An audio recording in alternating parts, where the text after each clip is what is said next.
J.V. Stalin. Reply to Ukrainian comrades in the rear and at the front. December 12, 1917. Source: Works, Volume 4, November, 1917–1920. Publisher: Foreign Languages Publishing House, Moscow, 1953. Since our relations with the Ukrainian Rada, see footnote 1, became strained, I have been receiving numerous resolutions and letters from Ukrainian comrades on the subject of the conflict with the Rada. I consider it impossible and superfluous to answer each resolution and each letter separately, since the same things are repeated in almost all of them. I have therefore decided to single out the questions most frequently to be found in them and to reply with a clarity that will leave no room for doubt. These questions are generally known. 1. How did the conflict arise?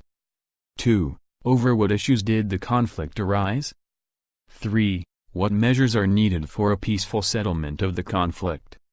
4. Can it really be that the fraternal peoples will shed each other's blood? That is followed by a general assurance that the conflict between the two kindred peoples will be settled peacefully, without fratricidal bloodshed. First of all, it should be observed that the Ukrainian comrades are laboring under a certain confusion of ideas. They sometimes represent the conflict with the Rada as a conflict between the Ukrainian and Russian peoples. But that is not true. There is no conflict and there can be no conflict between the Ukrainian and Russian peoples. The Ukrainian and Russian peoples, like the other peoples of Russia, consist of workers and peasants, of soldiers and sailors. Together, they all fought against Tsarism and Kerenskyism, against the landlords and capitalists, against war and imperialism. Together, they all shed their blood for land and peace, for liberty and socialism. In the struggle against the landlords and capitalists they are all brothers and comrades. In the struggle for their vital interests there is no conflict and there can be no conflict between them.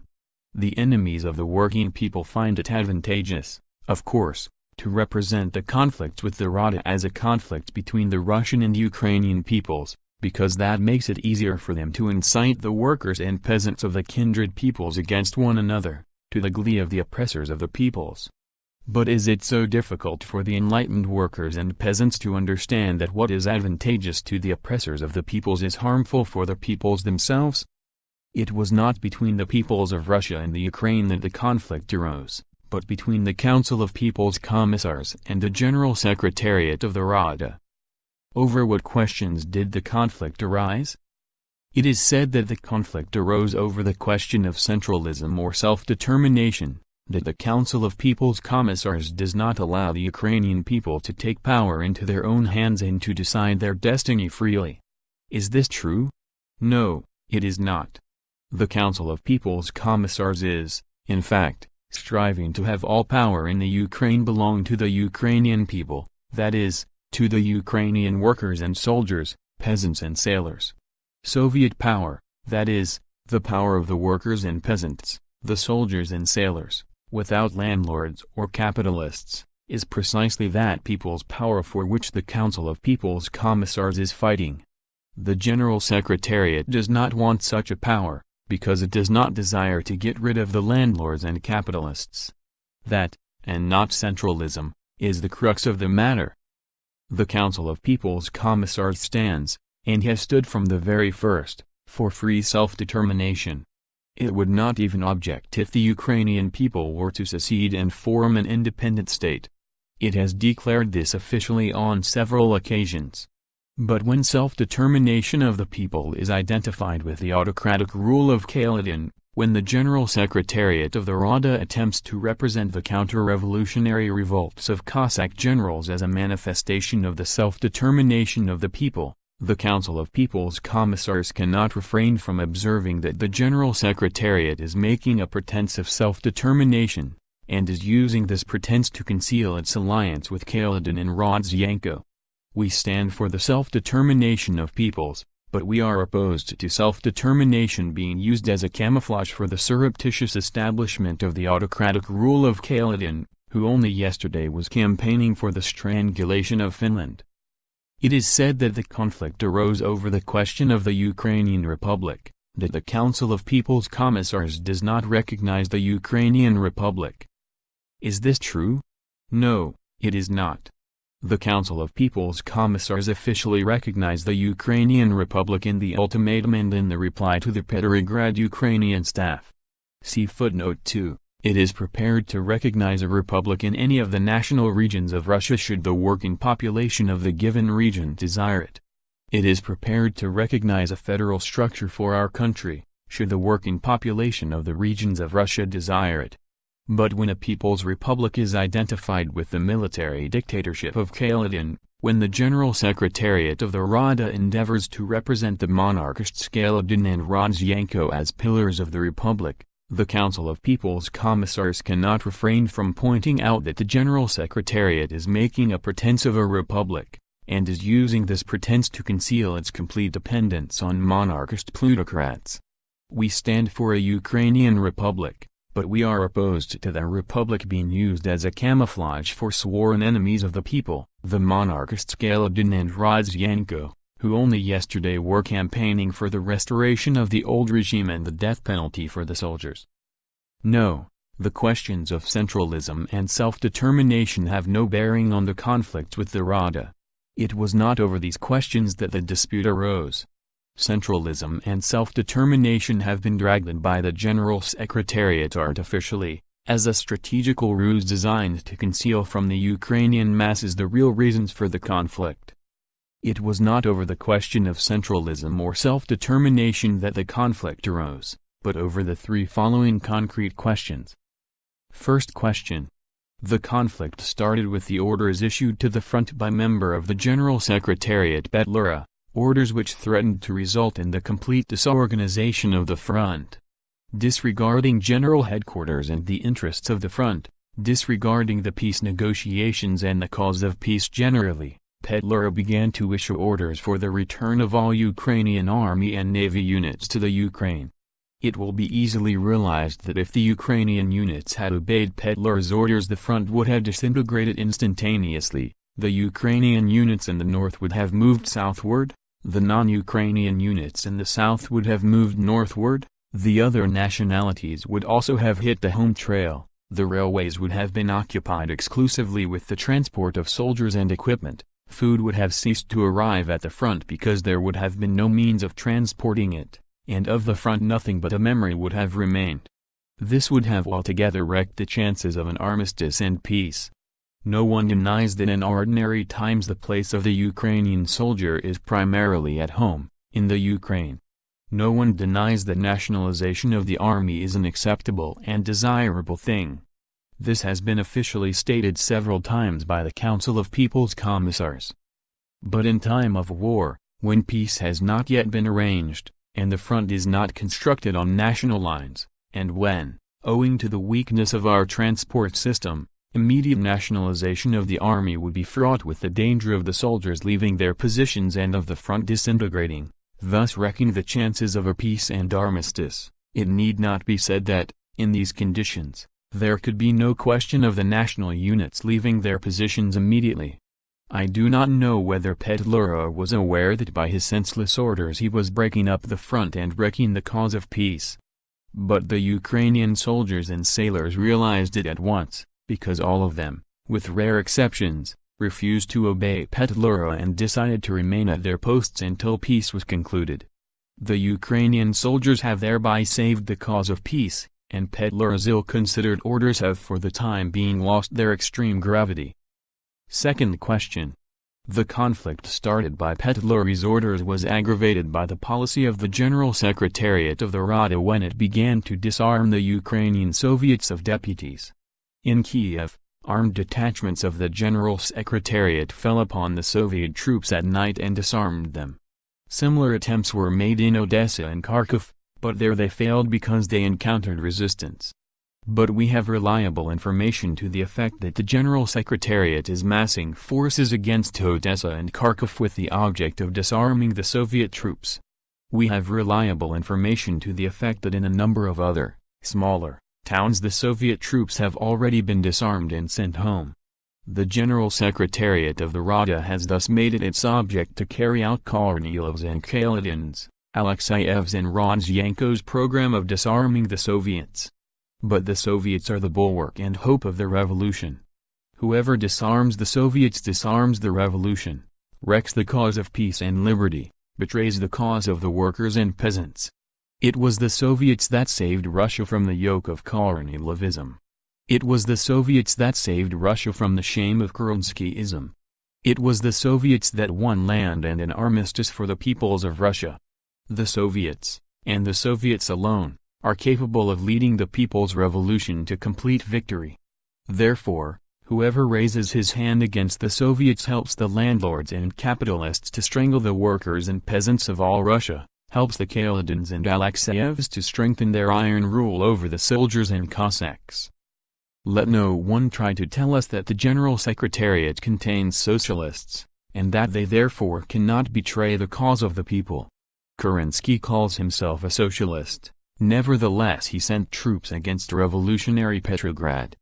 Gotz calls himself a socialist, nevertheless he raised the military cadets and officers against the Petrograd soldiers and sailors.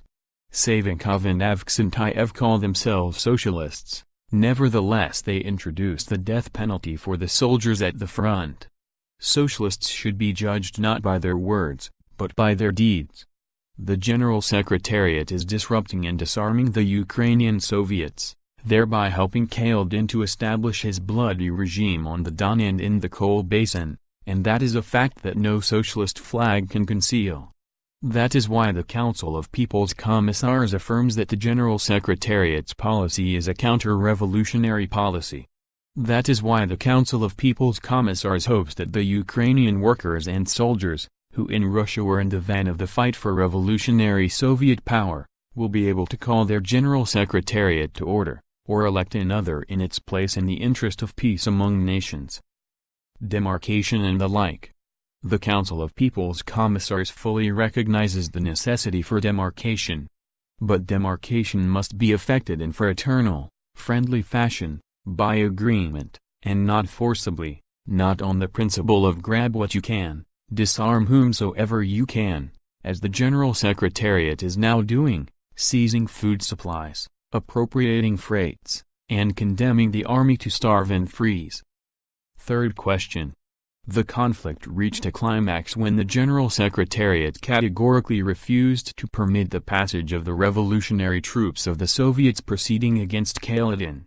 Armed detachments of the General Secretariat hold up trains carrying revolutionary troops, dismantle tracks, threaten to open fire, and declare that they cannot permit the transit of alien troops through their territory.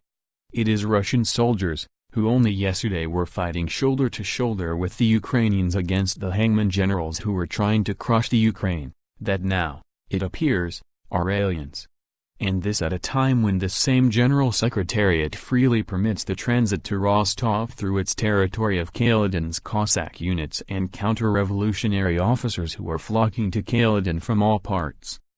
Kornilovites and Kaledinites are putting Rostov Red Guards to the sword. Yet the General Secretariat of the Rada is preventing the sending of aid to our Rostov comrades. Kaledin's officers are shooting our comrades in the mines, yet the General Secretariat is preventing us from extending assistance to our comrades the miners. Is it any wonder that Kaledin, who yesterday was smashed, is today advancing further and further northward, seizing the Donets Basin and threatening Zayrytsin?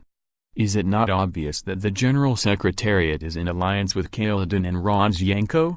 Is it not obvious that the General Secretariat prefers an alliance with the Kornilovites to an alliance with the Council of People's Commissars? It is said that there must be agreement between the Council of People's Commissars and the General Secretariat of the Rada. But is it difficult to understand that agreement with the present General Secretariat would be agreement with Kaledin and Rodzyanko? Is it difficult to understand that the Council of People's Commissars cannot agree to commit suicide? We did not begin the revolution against the landlords and capitalists in order to end it with an alliance with hangmen like Kaledin. The workers and soldiers did not shed their blood in order to surrender to the mercy of the Alexeyevs and Rodzyankos. One thing or the other. Either the Rada breaks with Kaledin, extends a hand to the Soviets and allows free passage to the revolutionary troops proceeding against the counter-revolutionary hotbed on the Don, and then the workers and soldiers of the Ukraine and Russia will cement their revolutionary alliance with a new surge of fraternization. Or the Rada refuses to break with Kaledin and allow passage to the revolutionary troops, and then the General Secretariat of the Rada will achieve what the enemies of the people tried in vain to achieve, namely, fratricidal bloodshed of the peoples. It depends upon the enlightenment and revolutionary consciousness of the Ukrainian workers and soldiers to call their General Secretariat to order or to elect another in its place in the interest of a peaceful settlement of the dangerous conflict. It depends upon the staunchness and determination of the Ukrainian workers and soldiers to compel the General Secretariat to declare definitely which alliance it now favors, an alliance with Kaledin and Rodzianko against the revolution, or an alliance with the Council of People's Commissars against the counter-revolution of the cadets and generals. It is upon the people of the Ukraine that a peaceful settlement of the conflict depends. People's Commissar J. Stalin. December 12, 1917. Notes. 1. The Ukrainian Central Rada was set up in Kiev in April 1917 by a bloc of bourgeois and petty bourgeois parties and groups. After the victory of the October Socialist Revolution, the Rada refused to recognize the Soviet government and took the path of open struggle against Soviet power, supporting Kaledin and other White Guard generals in the Don region. In April 1918, the German occupation forces deposed the Rada and set up a hetmanate under Skoropadsky. 2. The ultimatum of the Council of People's Commissars, or Manifesto to the Ukrainian people and Ultimatum to the Ukrainian Rada, which was drafted by V.I. Lenin, stated, "We, the Council of People's Commissars, recognize the People's Ukrainian Republic and its right completely to secede from Russia or to make a treaty with the Russian Republic concerning federal or other similar relations between them. Everything that concerns the national rights and national independence of the Ukrainian people is recognized by us, the Council of People's Commissars, forthwith and without reservation or qualification." See V.I. Lenin, Works, 4th Russian edition, Volume 26, pages 323-25. The reply of the Council of People's Commissars to the Petrograd Ukrainian Staff, its full name was Ukrainian Staff of the Rada of the Petrograd Military Area, which was negotiating with the Council of People's Commissars on behalf of the Central Rada, stated, "As to the Rada's stipulations, there has been no dispute or conflict concerning any of them that involve questions of principle, right to self-determination, since the Council of People's Commissars recognizes and practices these principles in their entirety." See Izvestia, number 245. December 7, 1917. End of Reply to Ukrainian Comrades in the Rear and at the Front, by J. V. Stalin.